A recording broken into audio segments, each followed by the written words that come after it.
1 Kings chapter 7 focuses on the construction of Solomon's royal palace and various other buildings in Jerusalem. The chapter begins with the detailed description of the construction of Solomon's own palace. The palace is an impressive structure, taking 13 years to complete. It is adorned with a cedar and cypress interior, marble floors, and various courtyards, showcasing Solomon's wealth and opulence. The chapter then proceeds to describe Hiram, a skilled craftsman sent by King Hiram of Tyre, who worked on the temple and various other projects in Jerusalem. Hiram's work included crafting the bronze pillars, the sea of cast metal, and various other items for the temple. The chapter also mentions the construction of Solomon's throne, a magnificent ivory and gold creation, which highlights the grandeur of the king's court.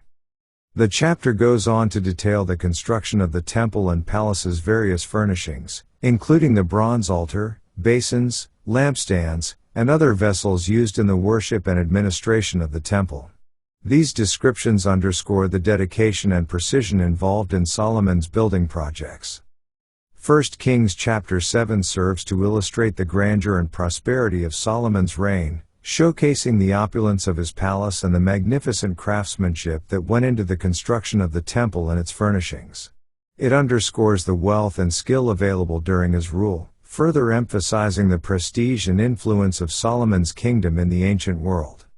Let's now read 1 Kings chapter 7. But Solomon was building his own house 13 years, and he finished all his house. He built also the house of the forest of Lebanon. The length thereof was 100 cubits, and the breadth thereof 50 cubits, and the height thereof 30 cubits, upon 4 rows of cedar pillars, with cedar beams upon the pillars. And it was covered with cedar above upon the beams, that lay on 45 pillars, 15 in a row. And there were windows in 3 rows, and light was against light in 3 ranks. And all the doors and posts were square, with the windows, and light was against light in 3 ranks. And he made a porch of pillars, the length thereof was 50 cubits, and the breadth thereof 30 cubits, and the porch was before them, and the other pillars and the thick beam were before them. Then he made a porch for the throne where he might judge, even the porch of judgment, and it was covered with cedar from one side of the floor to the other. And his house where he dwelt had another court within the porch, which was of the like work. Solomon made also an house for Pharaoh's daughter, whom he had taken to wife, like unto this porch. All these were of costly stones, according to the measures of hewed stones, sawed with saws, within and without, even from the foundation unto the coping, and so on the outside toward the great court. And the foundation was of costly stones, even great stones, stones of 10 cubits, and stones of 8 cubits. And above were costly stones, after the measures of hewed stones, and cedars. And the great court round about was with 3 rows of hewed stones, and a row of cedar beams, both for the inner court of the house of the Lord, and for the porch of the house. And King Solomon sent and fetched Hiram out of Tyre.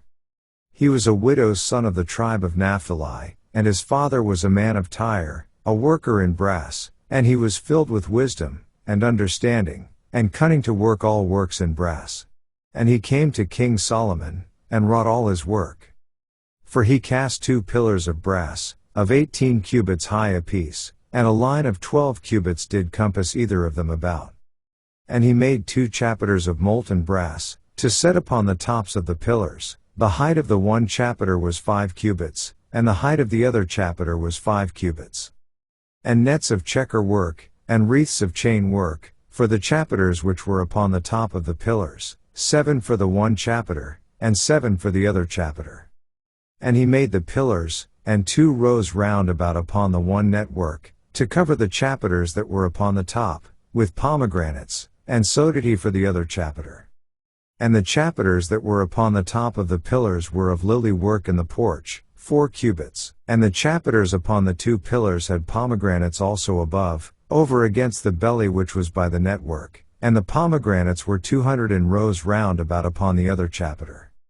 And he set up the pillars in the porch of the temple, and he set up the right pillar, and called the name thereof Jachin, and he set up the left pillar, and called the name thereof Boaz. And upon the top of the pillars was lily work, so was the work of the pillars finished. And he made a molten sea, 10 cubits from the one brim to the other, it was round all about, and his height was 5 cubits, and a line of 30 cubits did compass it round about. And under the brim of it round about there were knops compassing it, 10 and a cubit, compassing the sea round about. The knops were cast in 2 rows, when it was cast. It stood upon 12 oxen, 3 looking toward the north, and 3 looking toward the west, and 3 looking toward the south, and 3 looking toward the east, and the sea was set above upon them, and all their hinder parts were inward. And it was an handbreadth thick, and the brim thereof was wrought like the brim of a cup, with flowers of lilies, it contained 2,000 baths. And he made 10 bases of brass, 4 cubits was the length of one base, and 4 cubits the breadth thereof, and 3 cubits the height of it. And the work of the bases was on this manner, they had borders, and the borders were between the ledges. And on the borders that were between the ledges were lions, oxen, and cherubims, and upon the ledges there was a base above, and beneath the lions and oxen were certain additions made of thin work. And every base had 4 brassen wheels, and plates of brass, and the 4 corners thereof had undersetters. Under the laver were undersetters molten, at the side of every addition. And the mouth of it within the chapiter and above was a cubit, but the mouth thereof was round after the work of the base, a cubit and an half, and also upon the mouth of it were gravings with their borders, 4 square, not round. And under the borders were 4 wheels, and the axletrees of the wheels were joined to the base, and the height of a wheel was a cubit and half a cubit. And the work of the wheels was like the work of a chariot wheel, their axletrees, and their naves, and their felloes, and their spokes, were all molten. And there were 4 undersetters to the 4 corners of one base, and the undersetters were of the very base itself.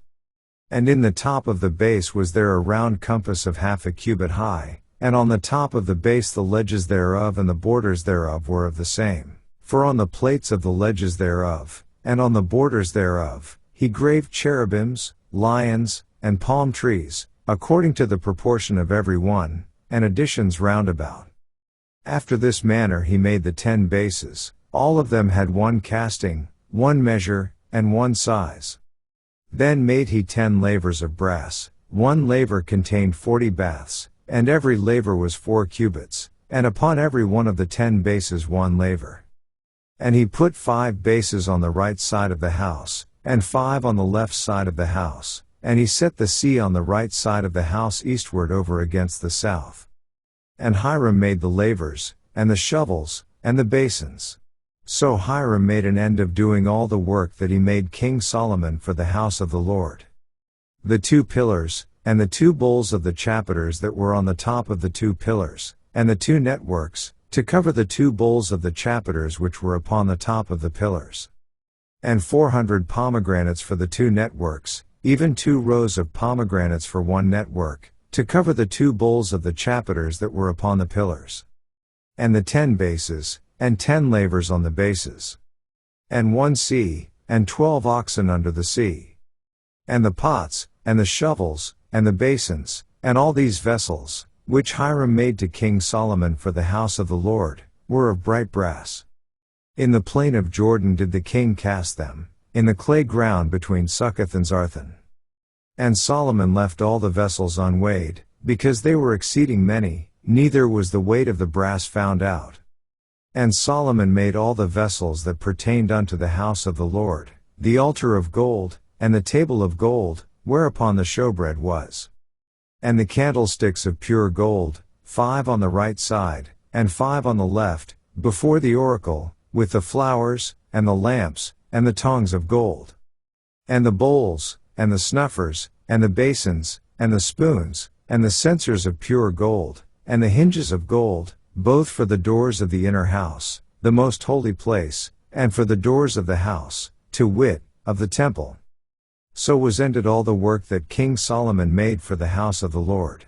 And Solomon brought in the things which David his father had dedicated, even the silver, and the gold, and the vessels, did he put among the treasures of the house of the Lord. This ends our reading of 1 Kings chapter 7.